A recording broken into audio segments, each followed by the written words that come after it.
Bismillahirrahmanirrahim. Assalamu alaikum students.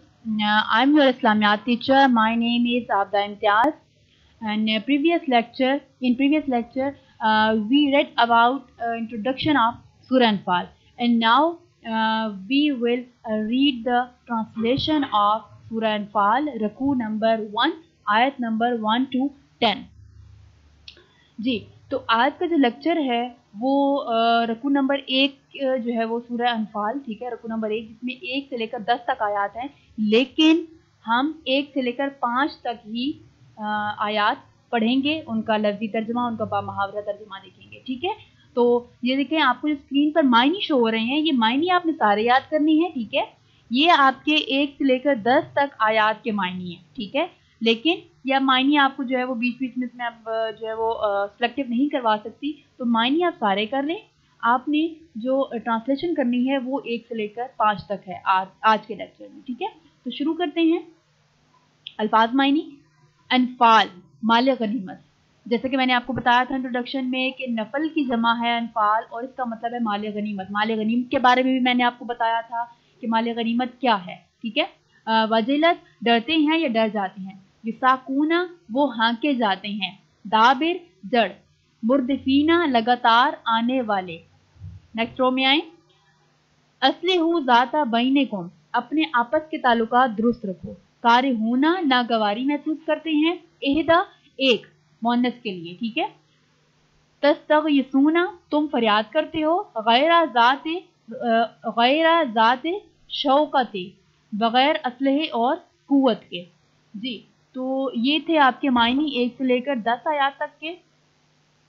आगे ये आप बहुत अच्छे तरीके से याद करने हैं। आपकी जो किताब है, आपकी जो टेक्स्ट बुक है इस्लामियात की, इस्लामियात लाजमी, वहाँ पे भी हैं आपके, वहाँ से याद कर लें, ठीक है। अगर यहाँ से याद करना चाहते हैं तो यहाँ से याद कर लें, ठीक है, जैसे आपको ईजी लगे। जी, तो आगे आते हैं हम ट्रांसलेशन पे, ठीक है। लफ्जी और बामुहावरा तर्जुमा हम देखेंगे। तो यस अलूना का दरियाफ्त करते हैं तुमसे अनिल अनफाल माल गनीमत के बारे में। कुल ले कह दो अल अनफाल माल गनीमत लिल्लाहि अल्लाह का, व रसूल और रसूल का।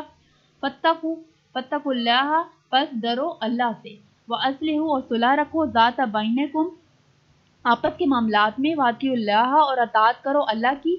व रसूलहू और उसके रसूल की। इन अगर कुन तुम हो तुम मोमिनीन मोमिन। जी, जैसा कि मैंने आपको इंट्रोडक्शन में भी बताया था कि सूरह अनफाल में जो है वो माल गनीमत के बारे में बात होगी। जो पहली जंग थी मुसलमानों की और कफ़ार की, ग़ज़वा बदर 2 हिजरी, ठीक है, उसके बारे में बात होगी। उसके बारे में जो भी मामलात थे, जो किस्से थे, जो माल गनीमत के हुक्म थे, अहकामात थे, उनके बारे में बात की जाएगी, ठीक है। तो पहली आयत, इसका तर्जुमा देख लेते हैं। ए मोहम्मद सल्लल्लाहु अलैहि वसल्लम, मुजाहिद लोग तुमसे माल गनीमत के बारे में दरियाफ्त करते हैं कि क्या हुक्म है। कह दो माल गनीमत खुदा और उसके रसूल का माल है, तो खुदा से डरो और आपस में सुलह रखो, और अगर ईमान रखते हो तो खुदा और उसके रसूल के हुक्म पर चलो। जी, तो जैसा कि माल गनीमत के बारे में आपको बताया गया था कि वो माल होता है जो कि जंग के बाद कफ़ार की तरफ से मुसलमानों के हाथ लग जाता है, ठीक है। जो बचा हुआ माल होता है वो माल गनीमत कहलाता है, ठीक है। अब आप सल्लल्लाहु से कहा जा रहा है कि मुजाहिद लोग जो हैं वो आप सल्लल्लाहु से माल गनीमत के बारे में दरियाफ्त करते हैं, पूछते हैं कि क्या हुक्म है माल गनीमत के बारे में।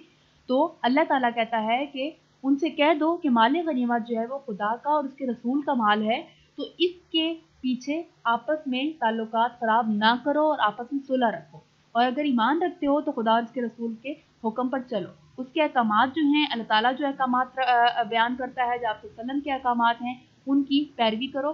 वो जिस तरह से माल गनीमत के बारे में कहें वैसा ही अमल करो उन पर। जी, तो नेक्स्ट देख लेते हैं दूसरी आयत। इन्नमा हकीकत ये है मोमिनून मोमिन अल्लज़ीना वो लोग इज़ा ज़िक्रुल्लाह जब जिक्र किया जाए अल्लाह का, वजिलत डर जाएं कलूबिहिम उनके दिल, वाइज़ और जब तुलियत पढ़ी जाएं अलैहिम उनके सामने आयातु उसकी आयतें, ज़ादतहुम ज़्यादा हो जाए उनका, ईमानन ईमान, वाला और पर, रब्बिहिम परवरदिगार अपने, यतवक्कलूना भरोसा करते हैं। مومن تو وہ ہیں، جیسے کہ میں نے آپ کو رکوع کی انٹروڈکشن میں سورہ انفال کے انٹروڈکشن میں کہا تھا کہ رکوع نمبر 1 میں جو ہے وہ مومنین کی صفات کے بارے میں بھی بیان کیا جائے گا، تو یہ وہی پورشن ہے کہ مومنین جو ہے وہ ہیں جو خدا تعالیٰ کا ذکر کرتے ہیں تو ان کے دل ڈر جاتے ہیں، جب خدا کا ذکر کیا جاتا ہے تو ان کے دل میں تقویٰ پیدا ہو جاتا ہے، اور جب ان کی آیتیں پڑھ کر سنائی جاتی ہیں، قرآن مجید کھول کر سنایا جاتا ہے، پڑھا جاتا ہے، تو ان کا ایمان جو ہے وہ بڑھ جاتا ہے اور اپنے پروردگار پر بھروسہ رکھتے ہیں، وہ اپنے پروردگار پر بھروسہ رکھتے ہیں۔ تو تیسری آیت پہ آ جائیں، الذین جو لوگ یقیمون قائم کرتے ہیں صلاۃ نماز و مما اور اس میں جو رزقناہم رزق دیا ہم نے، ينفقون خرچ کرتے ہیں، اور وہ نماز پڑھتے ہیں، مومنین کے بارے میں کہا جا رہا ہے وہ نماز پڑھتے ہیں اور اللہ تعالیٰ نے جو ان کو مال دیا ہے اس کو نیک کام میں خرچ کرتے ہیں۔ اولئک یہی لوگ ہیں، ہم وہ مومنون مومن، حقاً سچے،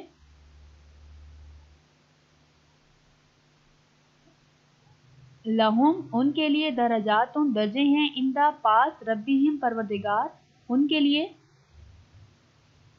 ومغفرات اور بخشش ورزق، ومغفرات بخشش اور ورزق اور رزق کریمن عزت،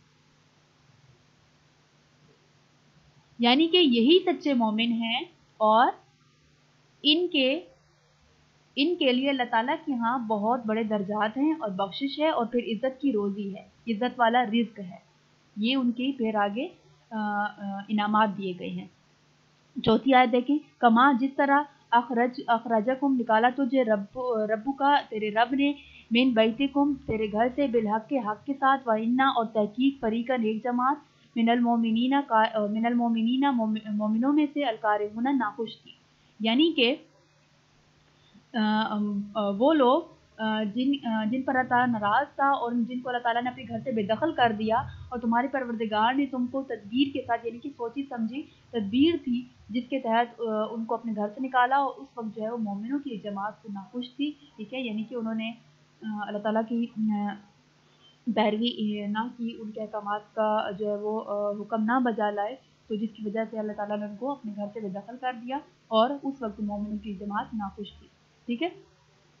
تو یہ تو تھی آپ کی 5 آیات، ٹھیک ہے، ان 5 آیات کا لفظی ترجمہ، ٹھیک ہے، آپ کو الگ سے اوپر معنی بھی دیے ہوئے ہیں، آپ کی کتاب کے اندر بھی ہیں، آپ نے اچھے طریقے سے یاد کرنا ہے، اور پھر ساتھ میں جو ترجمہ ہے وہ آپ نے لفظی بھی یاد کرنا ہے، پھر بامحاورہ بھی ترجمہ یاد کرنا ہے، جس طرح سے میں نے آپ کو سمجھایا، ٹھیک ہے۔ آئی ہوپ آپ کو سب سمجھ آ گیا ہوگا، اگر پھر بھی کوئی کیوری ہے، کوئی مسئلہ ہے، آپ کے پاس کانٹیکٹ نمبر ہوتا ہے تو آپ جو ہے وہ انفارم کریں، بتائیں ہمیں، ہم انشاءاللہ کلیئر کریں گے، ٹھیک ہے۔ تو آج تک کے لیے اتنا ہی، نیکسٹ لیکچر میں جو ہے وہ ہم آگے نیکسٹ 5 آیات پڑھیں گے، ٹھیک ہے۔ تو میری طرف سے آج کے لیے اللہ حافظ۔